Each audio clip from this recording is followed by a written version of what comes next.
నమస్తే సార్, మీ పేరండి? సత్యనారాయణమూర్తి. మూర్తి గారు ఏం చేస్తుంటారు సార్ మీరు? నేను రిటైర్డ్ హై స్కూల్ టీచర్ని. ఓకే సార్, మీరు ఇక్కడ లోకల్ వైజాగ్ లోకలేనండి? అది మాది కేకోటపల్లి మోడల్ వర్గం, కానీ ఇక్కడ ఎన్ఈడి దగ్గర ఉంటాను. మీరు ఒక రిటైర్డ్ టీచర్ అంటున్నారు. ఈసారి ఏ ప్రభుత్వం వస్తే రాష్ట్ర అభివృద్ధి బాగుంటుందని మీరు భావిస్తున్నారు? నేను రాష్ట్ర ప్రభుత్వాలు కేంద్ర ప్రభుత్వంతో అనుసంధానంగా ఉంటే అప్పుడు అభివృద్ధికి మంచి అవకాశాలు ఉంటాయి.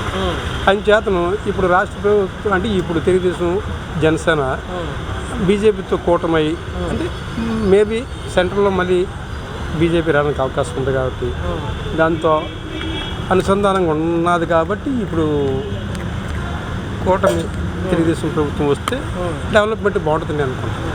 సార్, మరి 5 సంవత్సరాల్లో ఈ ప్రభుత్వంలో మీరు కోరినటువంటి డెవలప్మెంట్ కానీ మీరు కోరిన సంక్షేమం కానీ ఈ ప్రభుత్వం చేయగలిగిందంటారా?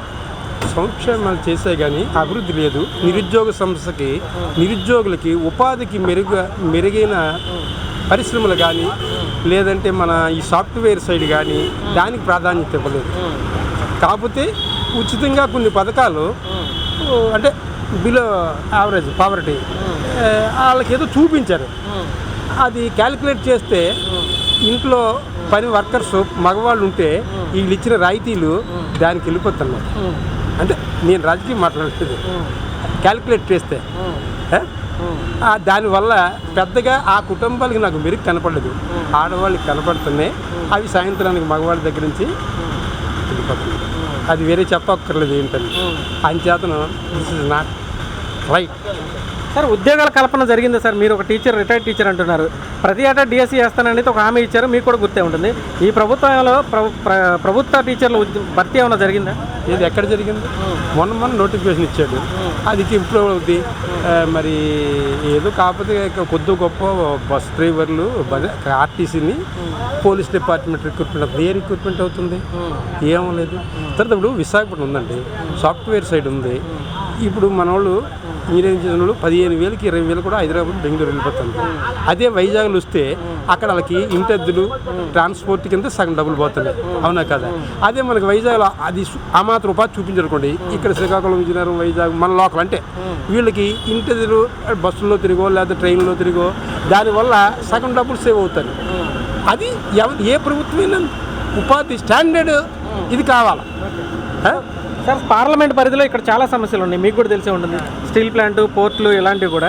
సో బెస్ట్ ఒక పార్లమెంటేరియన్గా కేంద్రంతో పోరాడి నిధులు తీసుకొచ్చి ఇక్కడ అభివృద్ధి చేయడమో, లేదంటే కేంద్రంతో పోరాడి ఇక్కడ ఉన్నటువంటి సమస్యలు తీర్చడంలోనో ఇక్కడ పోటీ చేస్తున్న వాళ్ళు ఎవరు బెటర్ అంటారు? భర్త గారు, ఝాన్సీ గారు ఇద్దరు ఉన్నారు, ఇద్దరు ఎవరు బెటర్ అంటారు? ఝాన్సీ గారు సీనియర్ మోస్ట్, ఓకే. కానీ ఇప్పుడు బీజేపీకి అనుసంధానంగా ఉన్నటువంటి పార్లమెంటరీని కావాలా అని టీడీపీ వాళ్ళకి అనుసంధానంగా ఉన్నారు కాబట్టి రేపు అక్కడ ప్రభుత్వం వస్తే వీళ్ళు ఏదైనా అడగడానికి బాగుంటుంది కాబట్టి భర్త గారి బెటర్. Thank you sir. నమస్తే సార్, మీ పేరండి? అన్సర్ వల్లి అండి. అన్సర్ గారు ఏం చేస్తుంటారు సార్ మీరు? నేను టీచర్ అండి. ఓకే సార్, ఎక్కడ ఉంటారు సార్? మీది ఏ నియోజకవర్గం అండి? నిజామాబాద్, గాజువాక. ఓకే సార్, రాష్ట్రంలో గత 5 సంవత్సరాలుగా జగన్మోహన్ రెడ్డి గారు ప్రభుత్వాన్ని చూశారు. మీరు ఒక టీచర్ అంటున్నారు. సార్, ఏ ప్రభుత్వం అధికారంలోకి వస్తే రాష్ట్ర అభివృద్ధి బాగుంటుందని మీరు భావిస్తున్నారు సార్? ఇప్పుడు వరకు చూస్తే ఐటీ మినిస్టర్ ఇక్కడ పోటీ చేస్తున్నారు, కానీ అటు ఆయన ఐటీ మినిస్టర్ కానీ ఇప్పటివరకు ఇక్కడ ఎటువంటి ఇండస్ట్రీస్ కానీ ఐటీ పరంగా డెవలప్మెంట్ కానీ ఏం జరగలేదు. కానీ ఐటీ మినిస్టర్ అంటే ఐటీ పేరుకి తప్ప ఇక్కడ డెవలప్మెంట్ విశాఖపట్నంలో ఎటువంటి ఐటీ టెక్నాలజీ పెరగలేదు. ప్రతి ఒక్క విద్యార్థి కూడా ఇక్కడ చదివిన తర్వాత బయటకి వెళ్ళిపోవడం తప్ప బెంగళూరుకో లేకపోతే అవుట్ ఆఫ్ వెళ్ళిపోవడం, హైదరాబాద్కి వెళ్ళి చదవడం తప్ప ఇక్కడ ఉద్యోగాలు లేవు. ఐటీ పరంగా ఎటువంటి ఉద్యోగాలు లేవు. దాన్ని బట్టి ఇక్కడ చదివి ఉంది లాభం. విశాఖపట్నం 3 రాజధానులు ఒక రాజధాని ఉన్న 3 అసలు రాజధాని లేని రాష్ట్రంగా తయారైపోయింది. ప్రతి దాంట్లో కొన్ని చూపిస్తున్నారు, అది లేదు లేని కొన్ని అంటే దోమలు లేవు, ఈగలు లేని రాష్ట్రాలను చూపిస్తున్నారు. అలాగే మనకి రాజధాని రాష్ట్రంలో కదా దాన్ని అడ్వర్టైజ్మెంట్ చేస్తున్నారు. అంటే మనకు చాలా పరువు పోయినట్టు. అంటే రాజధాని లేని రాష్ట్రంగా ఇప్పుడు 10 సంవత్సరాల నుండి రాజధాని లేదు. దీనికి అంటే 3 రాజధానులు ఉన్నది ఒక రాజధాని, దాన్ని డెవలప్మెంట్ చేసి ఏదో మన చంద్రబాబు నాయుడు గారు ఒక రాజధాని స్థాపించారు, దాన్ని డెవలప్మెంట్ చేస్తారు. దాన్ని ఇంకా డెవలప్మెంట్ చేసి ఒక రాజధానిగా స్టాండ్ చేస్తే బాగుండు, కానీ డెవలప్మెంట్ చేయలేదు. ఆ రాజధాని ఉన్నదాన్ని కూడా ఇచ్చేసి విశాఖపట్నం రాజధాని అంటే విశాఖపట్నం రాజధాని ఏ లాభం? విశాఖపట్నం డెవలప్మెంట్ ఐటీ టెక్నాలజీ ఏం లేదు. ఉన్నదాన్ని భీముల్లో మంచి అన్ని టూరిజం అంతా కట్టించారు, దాన్ని పడగొట్టి దాన్ని కూడా డెవలప్మెంట్ లేకుండా చేశారు. ఏదో కట్టారు కానీ దానివల్ల నిరుపేదలకు ఎటువంటి ఉపయోగం లేదు. బడ ప్రభుత్వం ముస్లిమ్స్కి ఏమన్నా చేసిందా సార్ ఈ 5 ఏళ్లలో ముస్లిమ్స్కి అసలు ఏమన్నా చేసిందా? ముస్లిమ్స్ చేసింది లేదండి. జేవిడి అని ఉన్నది, అది కొద్ది కోసం మొన్న సార్ అనకాపల్లి వచ్చారు అని స్విచ్ నొక్కారని చెప్పారు. అదే వాళ్ళ చేయుతుందని ఒక్క పైసా కూడా బ్యాంకులో పడలేదు. మరి స్విచ్ నొక్కారు, అది ఎక్కడికి వెళ్ళిందో, ఎవరి ఖాతాలో వెళ్ళిందో ఎవరికి తెలియదు. అలాగే ముస్లిం పరంగా చంద్రబాబు నాయుడు ఉన్నప్పుడు అలాగే 2-3 బిల్డింగ్స్ 2 లక్షలు వాళ్ళకి పేదవారికి 2 లక్షలు స్పాన్సర్ చేశారు. అలా చాలా బిల్డింగ్లు కట్టుకున్నారు. ఈ ఏరియాలోనే మీరు చూస్తే ఒక 4-5 ఇళ్ళు అలాగా దానివల్ల కట్టినవి.